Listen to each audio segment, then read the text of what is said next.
You know what they say, once you go Mac, you can't go back.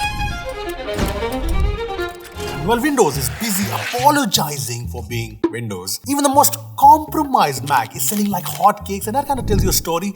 But that does not mean that Mac OS is absolutely perfect. It's not. I mean, I've been spending the last few weeks trying out like hundreds of new MacBook apps, and I found 8 apps that I think every MacBook user should be using, be it old or new, especially in 2026. So you know what? Hit that subscribe button, hit that bell icon for more quality tech videos like this. And let me start with my favorite app, Substage. So this app brings AI to your Finder, and this is just type what you want to get done to your files type of AI. Yeah, that's it, that's the app, but just check this out. Like here, I can open a folder with like hundreds of images, videos, random files, and I can just ask the AI to rename all the images, move them, organize them, basically do my job, and it just does it. Like, heck, you can even do some basic editing. Like I can ask it to rotate all images and add a border to them, or split a PDF into different pages, and it's done.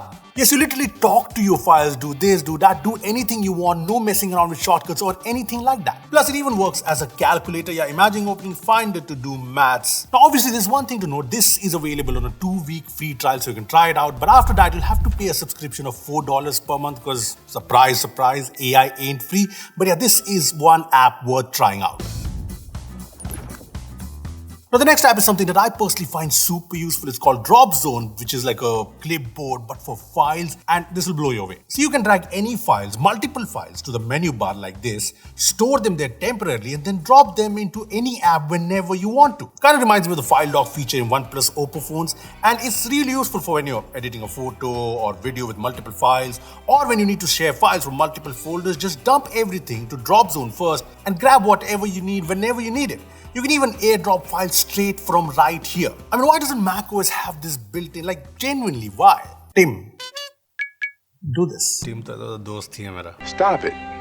Get some help. Anyway, if that blew you away, wait to see what this next app does to your wallpaper. See, the app is called Plash, and this lets you set any website as your wallpaper. Yep, your entire Mac wallpaper turns into a live website. Live, like actually live. Like you can set flight radar as your wallpaper, so every time a plane passes over you, you already know which one it is. Or set a live F1 race so you can see if Charles is catching him or not. Spoiler alert, he will not.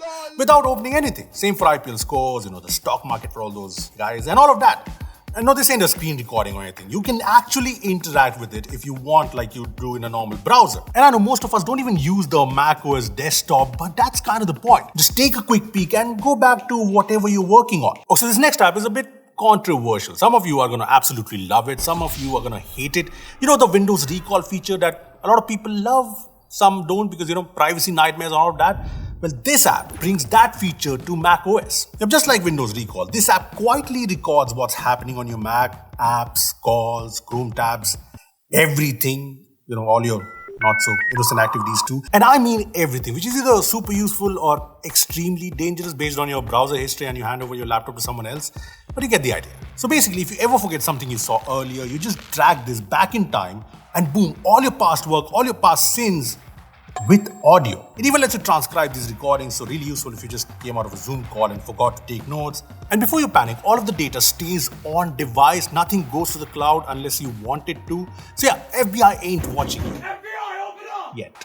Moving on, there's another Windows feature that Windows users have been flexing for years. I mean, it's a rare scenario for them, but they've been doing it. And I'm talking about window preview. Sadly, macOS doesn't do this yet. And Uncle Tim would probably bring this feature to macOS like 5 years later with a fancy name. But you know what? You don't have to wait. Because this is Dogdoor, and this brings Windows-style window previews to your Mac dock. So just hover over any app and you can see all your windows. You don't have to guess them anymore. Plus, you can even swipe to open or close apps. And inside apps like Spotify, you can swipe on the dock icon to control volume. Very useful. And even get these Windows-style alt-tab switching with previews when you press Option tab. So switching between apps is way more visual now. Plus this app is free, open source. So yeah, if you're jealous of Windows, who am I kidding? Nobody's jealous of Windows. Now next up, an app for all the new MacBook users who have this beautiful little thing right here called the Notch. Latest. Damn it. Now this is the boring notch, and it's anything but boring. It takes that ugly black notch, the most useless thing on your MacBook, and turns it into something actually useful. Like when you're playing music, it pops open like iPhone's dynamic island, you get all the music controls. It also works as a drag and drop bar with AirDrop built right in, and this even has a mirror so you can check how you look before joining a meeting. Yeah, nice. Plus all your calendar reminders, birthdays and meetings show up here without opening anything. All fully customizable. And then there's this tiny cute face that does absolutely nothing except blink once in a while.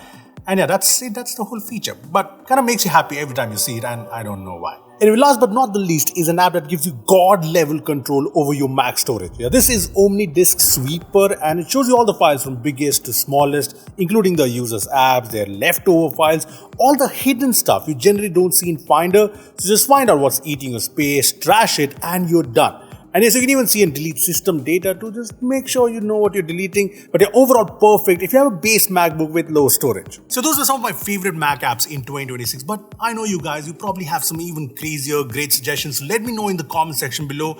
And yeah, you know what I need. I scratch your back, you scratch my what the f